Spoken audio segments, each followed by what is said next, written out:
The alien survey ship drifted quietly near the edge of Earth's orbit, its silver hull reflecting the soft glow of the distant sun. Commander Velorath stood in the center of the bridge, his tall frame tense as he studied the glowing symbols floating around him. He had traveled through hundreds of star systems, some rich with life, some empty and silent, and some too dangerous to explore. But nothing had prepared him for what he saw around Earth. The ship's sensors displayed one surprising reading after another. Large orbital stations circled the planet like a chain of shining beads. Dozens of shipyards stretched across space, each one busy with construction. Cargo vessels moved between them in steady lines. Everything looked organized, efficient, and alive with purpose. Velorath frowned. His records showed that Earth was supposed to be a primitive world. The last known report claimed humans were still developing basic starflight and had limited industry beyond their home planet. That report was only a few centuries old, far too recent for a species to rise to such power. He turned to his second officer, a quiet navigator named Terrell. She stared at the readings with wide, shocked eyes. Velorath spoke in a low voice. "Are the sensors malfunctioning?" Terrell shook her head. "No, Commander. The data is stable. These structures are real. And they are human-made." The bridge fell silent. The crew did not know what to say. They had arrived expecting to meet a species barely stepping into space. Instead, they had discovered a system filled with engineering marvels that even established empires would struggle to match. On Earth, a man named Alex Carter was working inside one of the solar foundries. He stood near a long balcony overlooking a row of glowing furnaces. Bright liquid metal moved through transparent tubes like rivers of fire. Machines hummed around him, performing delicate tasks with smooth precision. Alex had spent most of his adult life in these industrial stations. He loved them. He loved the sound of the machines, the bright glow of the reactors, and the feeling of building something that would help thousands of people. He never imagined humans would advance so far in such a short time. But now they were here, running advanced factories in orbit and producing starship parts for dozens of worlds. A soft tone echoed from his wrist device. He tapped it and saw a message. "Alien vessel detected in orbit. All senior engineers report to briefing room." Alex raised his eyebrows. Aliens were not new. Humanity had met other species before, but they rarely visited without sending a message first. Still, there was no fear in Alex. Humans had become confident in their place among the stars. He cleaned his hands, removed his protective gloves, and began walking toward the transport lift. As he moved, he passed workers who were busy running diagnostics and checking drone lines. Everyone looked calm but curious. At the same time, Laura Pierce stood inside Earth's main orbital embassy, watching a holographic display of the approaching alien ship. Laura was one of Earth's top diplomats. Her job was to communicate with other species, keep relations peaceful, and explain humanity's intentions. She was intelligent, calm, and known for settling disputes with simple, clear words. She watched the alien ship move into a stable orbit, its engines glowing softly. Her assistant, a young man named Ian, stood beside her. "They are scanning everything," Ian said. "Shipyards, factories, energy stations. They have never seen anything like this." Laura nodded. They expected something small, something simple, not this. The alien ship sent a message request. The room lights shifted gently, indicating the arrival of a communication stream. Laura stepped forward. "Connection stable," Ian confirmed. The image of Commander Velorath appeared before them. He was tall, with smooth, dark skin and luminous eyes. His voice was deep but steady. "This is Commander Velorath of the Tellurian Survey Corps. We seek peaceful contact with the human civilization. We request permission to send a delegation to the surface." Laura responded with a polite smile. "Welcome to Earth, Commander Velorath. I am Laura Pierce. We would be honored to host your delegation. You may land at our orbital diplomatic platform. We will prepare a meeting area." Velorath studied her for a moment. "Your facilities exceed our expectations. Our records did not show your species had achieved this level of development." Laura smiled gently. "A lot can change in a short time. We will explain everything once you arrive." Velorath ended the transmission. Laura turned to Ian. "Prepare the reception area." and notify Alex Carter that we may need an engineering representative. Back on the alien ship, Velorath walked through the main corridor trying to calm his thoughts. His crew followed him in silence. He could feel their confusion and concern. "How did humans build all of this?" one officer whispered. "They were primitive," another said, "barely learning how to leave their planet. Now they have orbital foundries and automated shipyards." Velorath stopped and faced them. "We do not know their story yet, but we will learn it. Remain respectful. Do not underestimate them." The crew lowered their heads in agreement. Soon, the alien shuttle left their vessel and began descending toward the diplomatic platform. The platform floated above Earth like a shining ring, slowly rotating to maintain balance. Dozens of docking arms extended out like open hands. Alex arrived at the embassy meeting room just as Laura finished setting up the final details. She looked up as he entered. "I thought you might need an engineer," he said. "I do," she replied with a nod. "They will want technical explanations, and you are one of the clearest communicators we have." Alex smiled. "Just tell me what you need." The shuttle landed softly on the platform. A walkway extended and locked into place. Velorath stepped out first, followed by 3 members of his team. Their eyes moved across the bright hall, scanning the materials, the walls, the lighting, the atmosphere processors. Everything looked years ahead of what they had expected. Laura greeted them with a polite bow. Alex stood beside her, offering a friendly wave. "Welcome," Laura said. "We are pleased to host you." Velorath responded with a careful nod. "Thank you for the invitation. We hope to understand your rapid growth. Our records do not match what we see here." Laura gestured for them to follow. "Then let us begin with a tour." They walked through wide corridors filled with soft white light. Displays on the walls showed images of Earth's industrial history, from early factories to the massive space forges now circling the planet. Velorath studied each image as they passed. "Your progress in such a short time is remarkable," he said. Alex answered. "We had challenges, climate disasters, resource shortages, conflicts, but each crisis forced us to think differently. We had to learn how to build smarter and work together." "And you built all of this?" Velorath asked. Alex nodded. "Generation after generation, each one improving the work of the last." They reached a large window overlooking space. Beyond the glass, a massive station stretched out like a floating city. Bright lights glowed from construction chambers. Automated arms moved large metal beams into place. Farther out, small drones zipped through space, carrying containers and tools. Velorath stared in silent awe.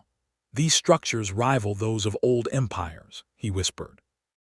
Laura replied softly, "We do not aim to threaten anyone. Our strength comes from building, not conquering." Terrell turned to her. "But your production capacity is enormous. Entire fleets could be built here." Alex smiled gently. "They could, but we choose to use our power for trade, repair, and support. Many civilizations buy our reactors and ship cores. Some even rely on us." Velorath continued to watch the giant station. He could not understand how humans, once seen as insignificant, had reached this level. It made no sense. It defied every chart, every prediction. As they walked deeper into the platform, he asked, "How did your people advance so quickly? No species has moved from early spaceflight to megastructure engineering in such a short period." Laura stepped forward, speaking slowly. "Humans adapt fast. When faced with problems, we build. When faced with danger, we unite. When faced with limits, we push beyond them. Our survival depended on it. And once we learned how to overcome our challenges, we kept going. We built larger, we built smarter, and we never stopped." Velorath listened carefully. Her words were simple, but they carried weight. They entered a meeting chamber with a circular table. Soft chairs surrounded it. The atmosphere was calm and inviting. The alien delegation took their seats. Laura and Alex sat across from them. Velorath adjusted his translator. "We wish to learn everything you can share. Your rise is unlike anything we have recorded. There are empires older than your species, yet none of them expanded their industry so quickly." Alex leaned forward. "It started with a simple idea. Build not just for today, but for the future. Every machine we created made the next machine better. Every station we built allowed us to build a bigger station. Soon we reached a point where our own technology pushed itself forward. And then everything changed." Terrell asked, "Do you control the entire solar system?" Not control, Laura said gently. We guide it, we use it responsibly. But yes, humans live on several planets and moons now, and our machines work in almost every corner of the system. Velorath exchanged glances with his team. They were overwhelmed but curious. This knowledge will reshape our understanding of your species, he said. Laura smiled. That is why we welcome you. We want peaceful relations. We want the galaxy to see us as partners, not mysteries. The conversation continued for hours. Alex described how the fusion forges operated, how drones built entire ship frames in days, how automated lines solved problems faster than humans could predict them. The aliens listened carefully, taking notes. As the meeting ended, Velorath stood and looked out the window again. He saw a massive transport ship leaving a shipyard, its engines glowing softly. Human workers and drones moved together like a single living network. He finally understood something. Humanity was no longer a minor civilization. They had become something else entirely. A power born not from conquest, but from creation. And the galaxy had underestimated them for far too long. The sun rose gently over the curve of Earth, casting soft light across the orbital platform where the alien delegation rested after their long day of learning. Commander Velorath stood near a wide window in the guest quarters, watching the planet below. Its oceans glimmered like polished stone, and its continents were covered in bright city lights and long energy lines that stretched across the land like glowing rivers. Everything looked peaceful, organized, and alive with purpose. Velorath felt a mix of respect and confusion. He had visited many worlds, some advanced and some simple, but humans were strange. Their records showed slow, scattered progress. Their early centuries in space were filled with mistakes, conflicts, and uncertainty. Yet now, only a few hundred years later, they had built megastructures that rivaled the greatest constructs in the galaxy. As he watched the planet spin below, a soft chime sounded behind him. He turned to see Terrell entering the room. She looked calm, but her eyes were still wide with curiosity. "Good morning, Commander," she said. "Good morning," he replied. "Have you reviewed the information from yesterday?" Terrell nodded. "I tried, but the more I read, the more questions I have. Their history does not match the speed of their rise. Something changed, and I want to understand what." Velorath agreed. "That is why we are here. Today, we will visit their largest industrial ring. Perhaps we will learn more." Meanwhile, Alex Carter stood inside a transport pod preparing to meet the alien delegation again. Laura had requested that he guide them through the industrial ring. Alex felt honored but nervous. He wanted to represent humanity well. The pod doors opened and Laura stepped inside. She gave Alex a small smile. "Ready for another long day?" she asked. "As ready as I can be," Alex replied. The pod moved smoothly along a magnetic track, taking them toward the docking area where the aliens waited. The walls around them displayed gentle scenes of stars and planets, and the soft hum of the pod filled the air. "Did they ask many questions after the meeting?" Alex asked. "Many," Laura said. "They are trying to piece together our history. They are surprised by how quickly we advanced. They want details, not just summaries." Alex sighed lightly. "Then we will show them everything." When the pod arrived, Velorath and his team were already waiting.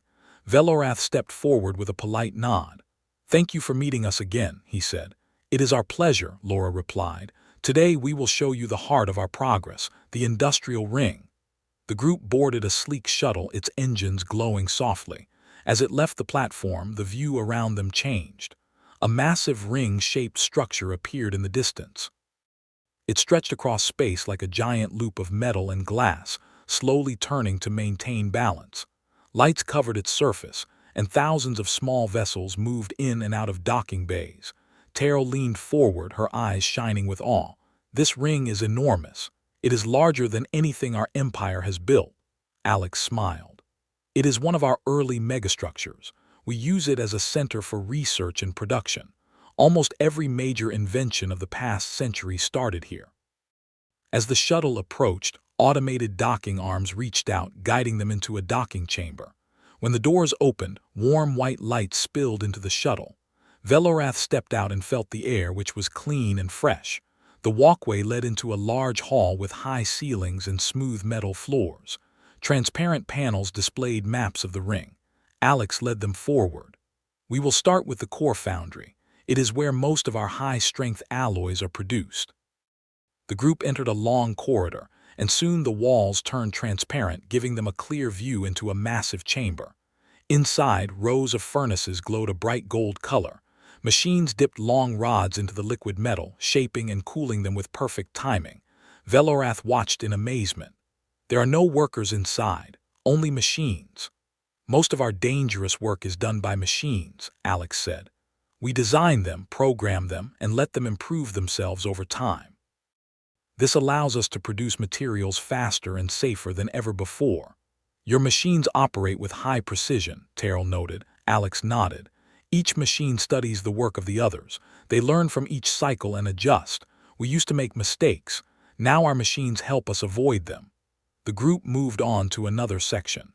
This time, they entered a wide balcony overlooking a field of tall robotic towers. Each tower assembled pieces of starship hulls, lifting and connecting them with long mechanical arms. "This is one of our construction arrays," Alex explained. "A single array can assemble a medium ship in a few days. Larger ships take longer but still faster than old methods." Velorath stepped closer to the railing. "Your construction rate is beyond anything we expected. Our shipyards take months, sometimes years. How do you manage such speed?" Alex thought for a moment. "Humans grew tired of slow progress. We built tools that could build better tools. Soon, we reached a point where our machines advanced faster than we did. All we needed was to guide them." Laura added, "Humanity learned that the best way forward was not through competition but cooperation. Every nation, every group, every mind contributed to this growth. When we faced disaster, we had no choice but to unite. And from that unity came strength." Velorath listened carefully. He remembered old records of human conflicts. Those records showed war, division, and struggle. Yet now humans spoke of unity and cooperation. "What caused this change?" he asked. Laura paused, then spoke softly. "The world reached a breaking point. Climate shifts, resource shortages. It forced humanity to think like one people. If we did not work together, we would not survive. That was when we began to change." The aliens absorbed her words with deep thought. They continued their tour until they reached one of the ring's research centers. Inside, the group saw humans and machines working side by side. Large screens displayed models of new reactors, new alloys, new drone designs. A researcher named Daniel greeted them. He wore a simple uniform and held a small datapad. "Welcome," he said kindly. "Here we study the ideas that will power our next century." Terrell looked at one of the screens. "Is that a new engine design?" Daniel smiled. "Yes. It will allow ships to travel longer distances with less energy. We hope to test it soon." He walked with them to a long platform where small drones moved in perfect formation. "These drones assist in repairs and inspections," Daniel explained. "They are fast learners. They can fix problems before humans even notice them." Velorath watched the drones carefully. "They move like they are alive." Daniel nodded. "They learn from experience and from each other, but we control their limits. We do not allow them to grow beyond what we understand." After a while, Daniel left them to continue the tour. Alex led them to a quiet room overlooking the outer edge of the ring. The view showed Earth on one side and the deep black of space on the other. "This place," Alex said softly, "is often where new engineers come to think. It reminds us why we build, Earth behind us, space ahead of us." Velorath stood beside him. "You have achieved great things. Your people must be proud." Alex took a slow breath. "We are proud, but we are also careful. Progress without care can cause harm. That is why we watch our growth closely." Laura joined them. "And we share what we can. Many civilizations use our reactors and starship cores. We do not seek to dominate, only to contribute."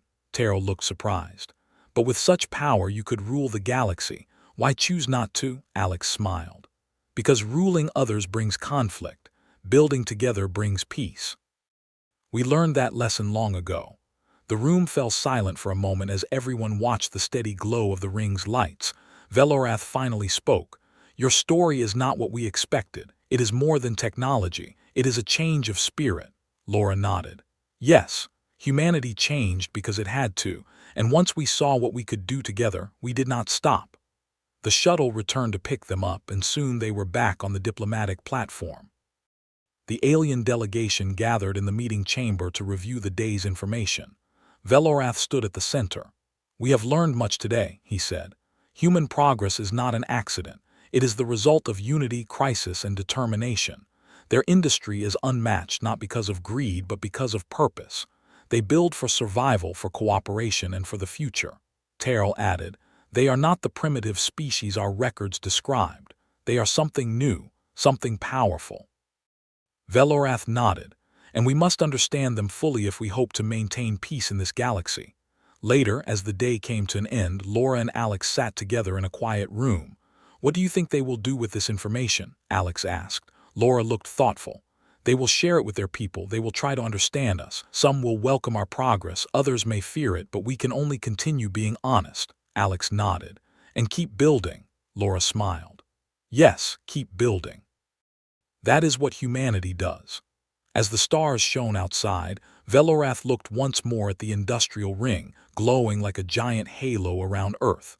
He realized that humanity had become something unexpected. They were not conquerors, not invaders, not tyrants. They were builders, and the galaxy would soon learn what that truly meant. The crisis began quietly, without warning, without any sign of danger. It started as a soft vibration across the communication network, a small delay in messages moving between star systems. At first, no one paid attention. Small delays happened often in deep space. But then the delay grew, and soon, routes that were normally fast and stable became slow, unstable, and finally silent. Hyperlanes, the energy rivers that connected the galaxy, were failing.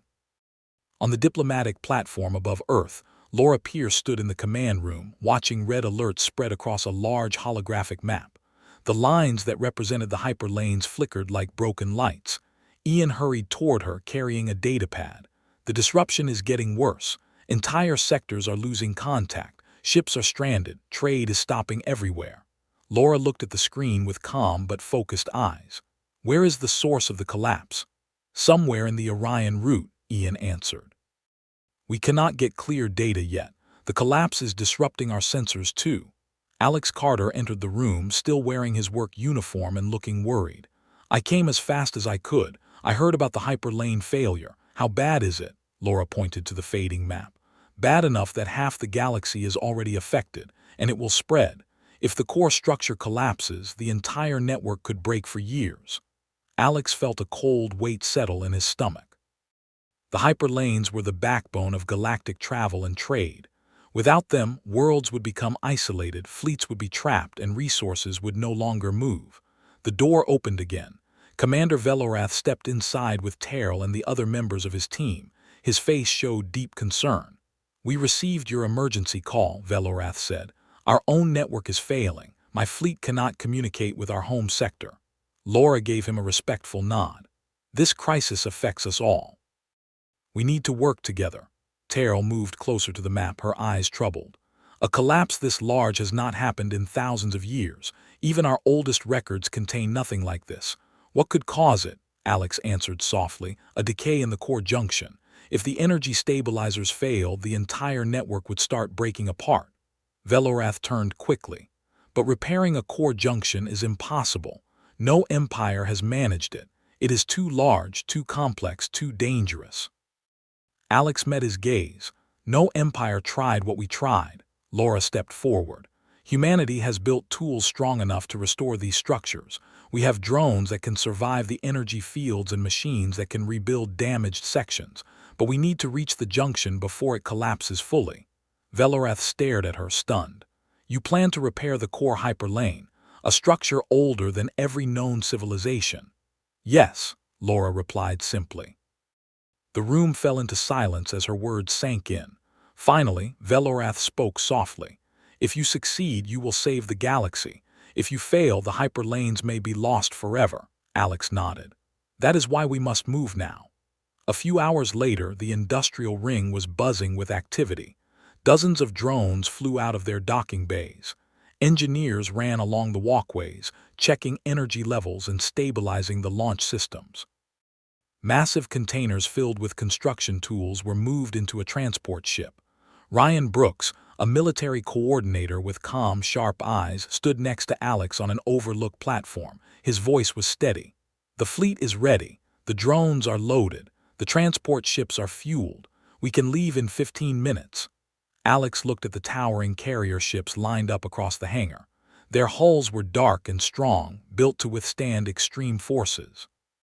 "This is going to be dangerous," Alex said quietly. Ryan nodded. "Yes, but humanity has done dangerous things before. We will do it again."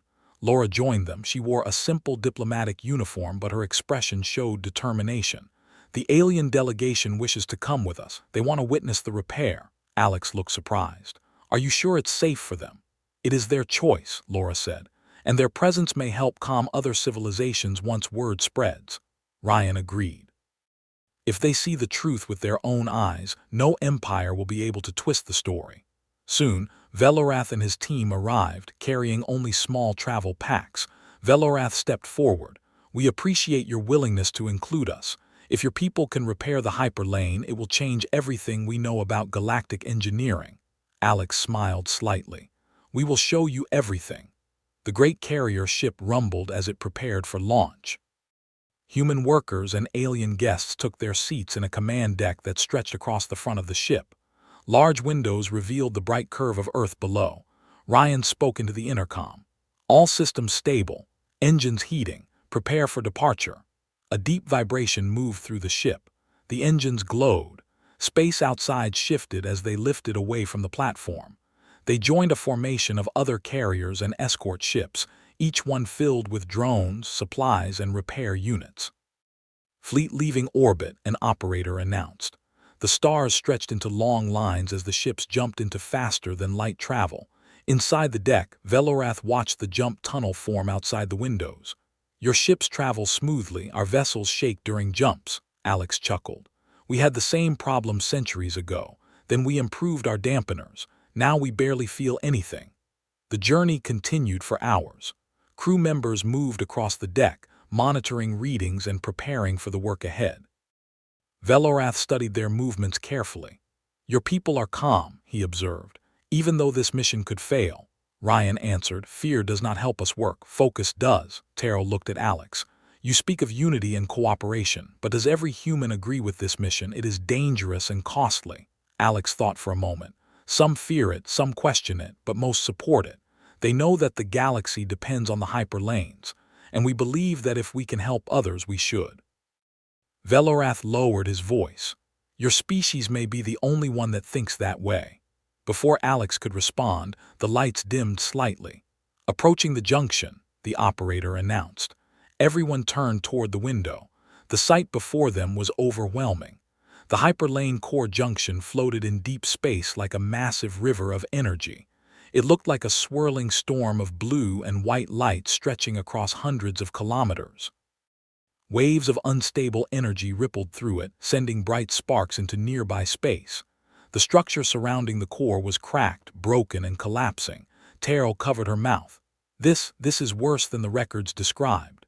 Velorath whispered, "No civilization has ever seen the core this unstable." Ryan began issuing orders. "Launch the drones, prepare the stabilizers, begin scanning for the primary fracture." The drones flew out of the carrier ship like a massive cloud of tiny stars. They swarmed toward the junction, each one carrying tools, scanners, and energy shields. Alex monitored their path. "The fracture is spreading faster than expected. We need to deploy the anchor units now." "Deploying anchors," an operator responded. Large metallic devices shot out from the carrier ship, unfolding like mechanical flowers. They positioned themselves around the hyperlane and emitted strong stabilizing fields. The energy storm slowed slightly. "Good," Ryan said. "Now we begin repairs." Hours passed as the drones worked tirelessly. They welded broken sections, replaced energy conduits, and reinforced structural lines. But the hyperlane continued to shake violently. Velorath approached Alex. "Is this repair truly possible?" Alex responded calmly. "We planned for this, but the structure is older than we expected. We may need to use the secondary forges." Ryan overheard. "I agree. Activate the portable forges." Engineers rushed to deploy large floating platforms equipped with glowing furnaces. These forges melted metal on site and allowed drones to build new parts instantly. Velorath watched with amazement. Your tools, your machines, I have never seen anything like them. This is humanity at its best, Alex said simply. Suddenly, alarms blared. The lights flashed red. The energy storm surged, tearing through one of the stabilizing anchors. It broke apart with a burst of bright sparks. We lost Anchor 4. A technician shouted. The hyperlane roared like a living creature. Ryan issued orders quickly. Deploy backup anchors, move drones away from the surge. The ship shook as the energy wave passed. Velorath struggled to stay steady. If more anchors fail, the entire junction will collapse. Alex grabbed a railing. Then we must strengthen the core now. There is no time left. Laura stepped forward. Do whatever you must. We trust you. The drones moved in tighter formations, concentrating their efforts on the deepest fracture. The portable forges glowed brighter as they produced reinforced alloy beams. Alex worked closely with the drone controllers. Angle the supports. Increase the energy shielding. Keep the formation steady. Sweat formed on his forehead, but he focused intensely. Hours dragged on. The deck was quiet except for urgent reports and the hum of machines. Slowly, very slowly, the energy storm began to settle. The cracks in the structure healed one after another. The once violent light softened. Stabilization at 60%, a technician announced. Now 70, 80. Velorath stood speechless as the impossible became reality. Finally, the operator spoke the words everyone had been waiting for. The junction is stable, repairs successful, hyperlane restored. The entire deck erupted into relieved cheers. Alex leaned back, exhausted but smiling. Ryan gave a rare grin. We did it. Laura looked at Velorath. Now the galaxy will remain connected. No one will be left isolated. Velorath lowered his head in deep respect. Your people have achieved what no other civilization even attempted. You saved us all. Alex looked out at the now calm hyperlane. This is what humanity builds for, he said softly, and the galaxy would never forget it. The glow of the repaired hyperlane junction spread softly across the dark space around it. The violent storms of energy had faded. The deep cracks in the ancient structure were sealed, leaving only faint scars that marked the battle humans had fought to save the galaxy's most important network. The silence that followed felt almost unreal after so many hours of danger. Inside the great carrier ship, Alex Carter stood near the wide observation window. His shoulders were tired, his eyes heavy, but a small smile appeared when he looked at the now stable junction. He felt relief, pride, and a quiet sense of disbelief. Humanity had done something no one else had dared try. They had rebuilt something older than entire civilizations. Footsteps approached behind him. Laura Pierce stood beside him, her expression calm but filled with emotion. It is beautiful now, she whispered. Alex nodded. It is peaceful again. We fixed it in time. For a moment, they simply watched the swirling blue light of the hyperlane. The repaired structure hummed softly, like a sleeping giant returned to life. Behind them, Commander Velorath entered the observation deck.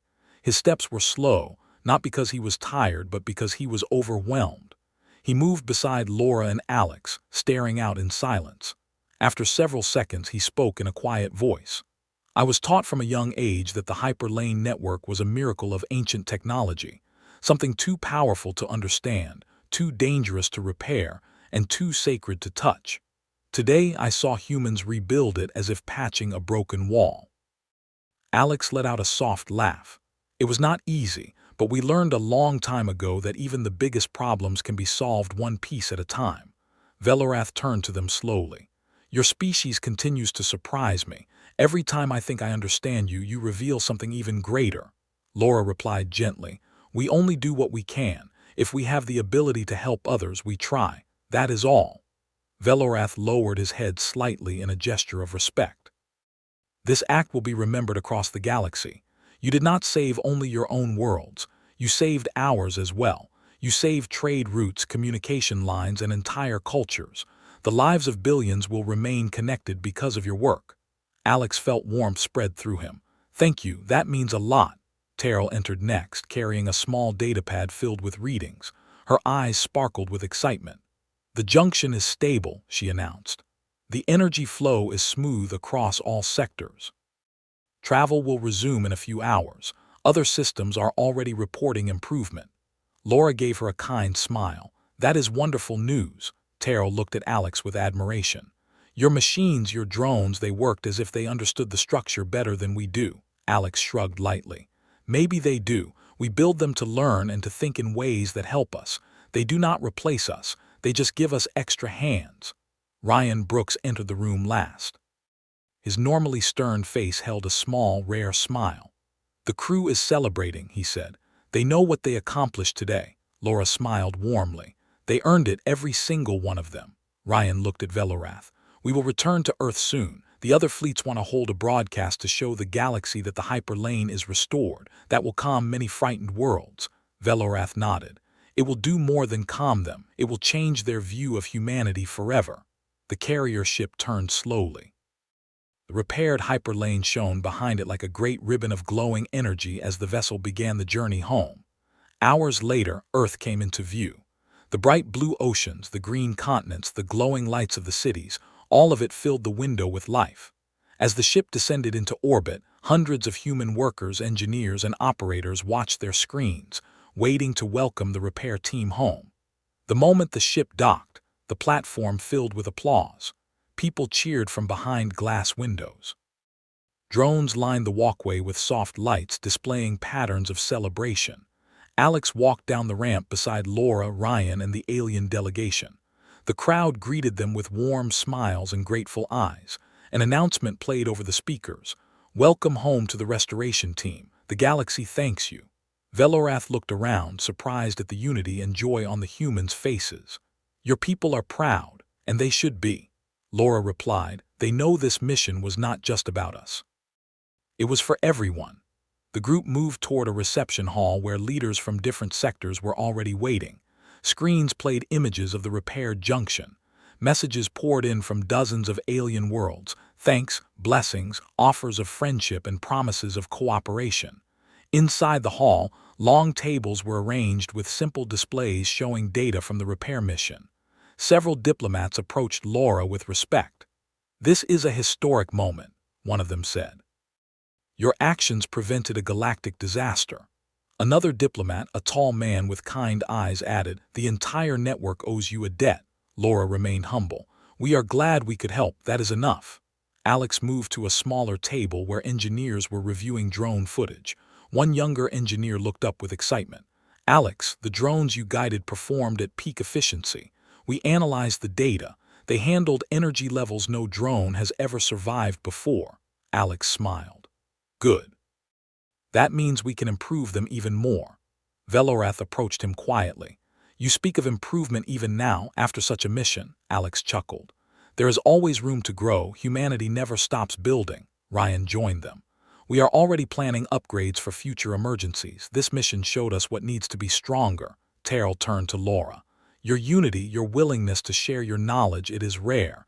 Many civilizations hide their strengths, but you reveal them freely. Why? Laura thought for a moment before answering.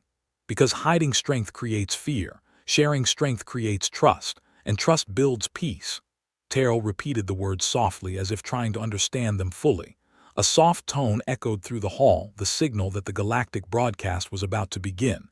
Everyone gathered around a large transparent screen. A live image appeared, the repaired hyperlane junction shining brilliantly. A message was sent to all known star systems. The hyperlane network is restored. Travel and communication will resume soon.